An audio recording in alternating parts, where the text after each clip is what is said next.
J'ouvre les yeux, la nuit est paisible,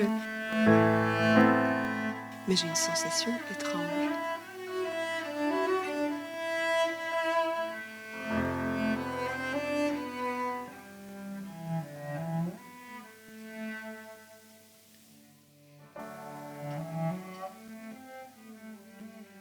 Je suis un petit garçon et j'ai un petit peu peur du noir.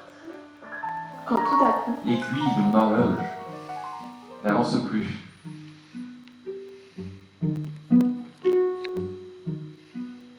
Oh, elle grandit, mon horloge, elle n'avance plus. Elle grandit, elle bouge toute seule, mais pas les aiguilles.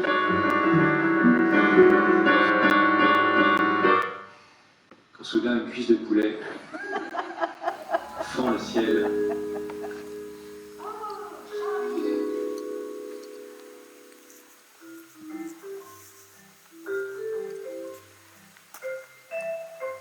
Là, tu as des petites gâchettes qui vont te permettre de saisir les personnages. Donc là, si tu te rapproches de la table personnage, tu tends le bras. Ça marche? Comme un petit souris, ouais.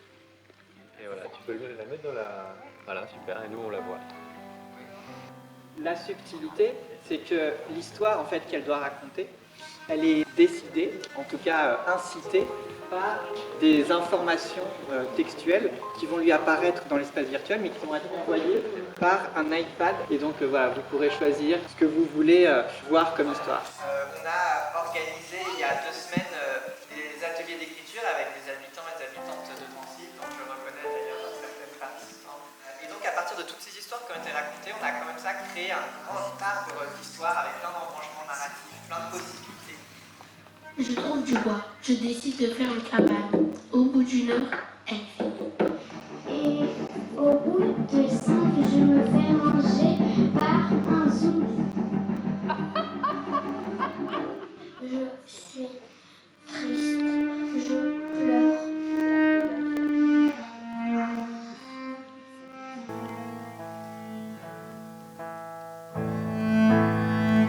En scrutant par la fenêtre, je remarque que la lune a grandi. Dans la ville, une lumière émane du Je me vieux rends compte que je cinéma. n'arrive plus à marcher.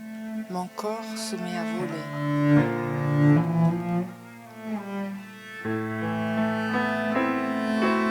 Le générique de fin commence et le sol applaudit.